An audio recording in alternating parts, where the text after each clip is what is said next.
Hello everybody, this is Yasmin from Yarkspiri fantasyart.com, and this week's tutorial will be covering the crop tool. Now, I am preparing for the Montreal Comic Con this week because I will not be here, so this tutorial will be slightly shorter than some previous tutorials, so I'm only going to cover the crop tutorial in this tutorial. Okay, so I'm just going to switch to the crop tool. The interesting thing about the crop tool is you do have some flexibility in how you can actually crop your image. So if I click and drag here, you'll see a couple things. First of all, when I click and drag, I am able to get a preview box. So this shows me exactly which area will be cropped to. So all the remaining areas will be removed from this image the moment I do so. If you look on the top here, there's quite a bit of information that is made available to you. If you look here in the crop area, it's telling the computer to essentially delete anything that's not highlighted. So anything that is shaded in with the black color at a 75% opacity will automatically be deleted. Generally speaking, you probably won't use the second option which is made available to you, which is the hide option. As of yet, I haven't found an actual reason for using this tool. However, it can be useful depending on what you do. Now, you also do have under the crop guide overlay, it shows me the rule of thirds. And what the rule of thirds is essentially is it's used for composition. When you're setting up a shot or a camera angle, this is extremely useful because you generally want your main subject matter at one of these four center points or close to that area. This helps you offset the image from the exact center because the human eye does not actually like things that are perfectly symmetrical. It likes things to be close to symmetrical but not perfectly so. So to make it a more appealing shot, the rule of thirds does help you figure out what that shot would be. So as you can see, essentially what the rule of thirds is when you divide your entire canvas into equal 9 parts. So it can be any size. You can change it to make it wider, shorter. It doesn't matter. The most important part here is that you be able to see your rule of thirds, and it helps you align your shot. Up here you can see that I have a little check mark here. It's showing me the shield color. So if I click that, it no longer fades out the area that will be removed. It is generally good practice to have the shield on because it does give you an exact preview of what you will be losing once you do the crop. You can also change that crop color if you wish, and you can also change the opacity. These general default settings are normally pretty good, so I haven't yet found any reason to change these.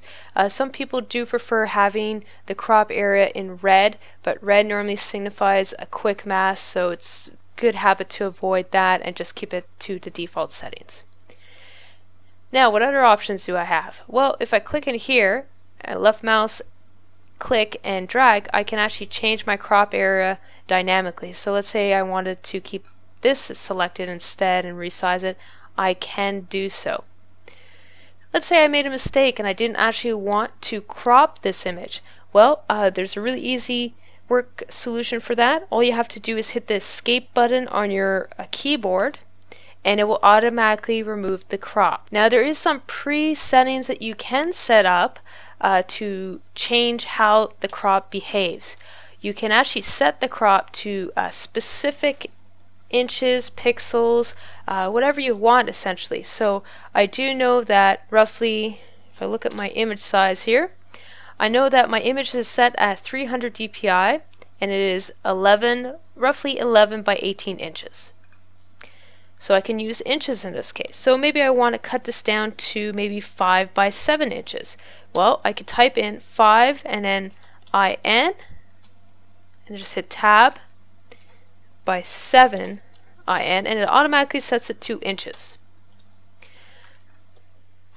Here's a very important part. You always want to keep, if at all possible, your resolution to 300 pixels per inch. Lowering this resolution can cause quite a bit of degradation of your image, and you want to avoid this at all costs. As you can see, it's already set to pixels per inch, so I don't have to change that. Now, unless you have an extremely strong computer, and I emphasize extremely strong computer, you do not want to set this to pixels per centimeter. Most printers cannot handle file sizes that large because essentially it's condensing and increasing the amount of pixels that are viewable per centimeter. This is generally produces extremely large files and is something you want to avoid unless you have a very good reason to save it as that. So always make sure it's set to pixels per inch. Okay, so now that I've set these ratios, now when I click and drag, it will maintain this ratio no matter what I do. So even if I try to skew it or anything like that, I can't do that. I have to actually change it up here or exit it in order to change that. So this is a really good feature if you're trying to crop your image to a very specific size that you already know what the size will be, because this essentially simplifies that process.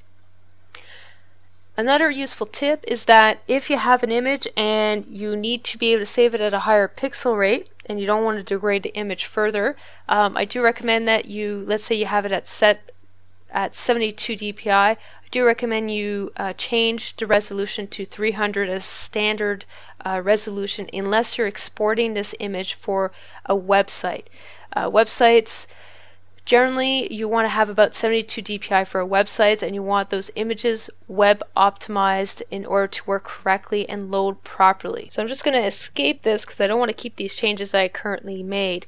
Now, as you can see, I still have these ratios in here, but let's say I want to go back and set it to what my actual image is currently set at.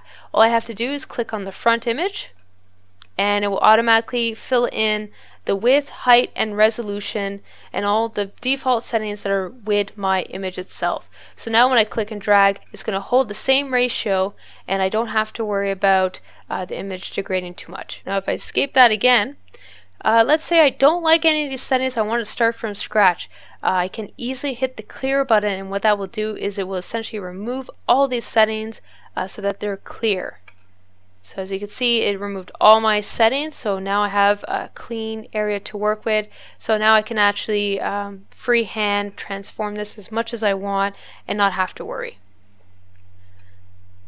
Now there is two other options here. You have the slice tool and the slice select tool. Okay, so if I click the slice from guides, you notice that it creates all these numbers. And essentially what these numbers are used for is in order for a website to be able to understand and create code for it. So this is mostly used for HTML work or website design in which you want to separate different elements of a page, because what this will do is you can then reference these numbers and have specific targets set up for these. So this does not relate specifically to painting purposes, so I won't cover this any more than what I've already covered. But if you want to speed up your loading time, this is generally a very good way of speeding up your loading time by just having the one single image and then just slicing out the different aspects that you want to have clickable or redirecting your users. So it's a good thing to know, but I won't be covering any more of this in this video tutorial. It's the same thing also.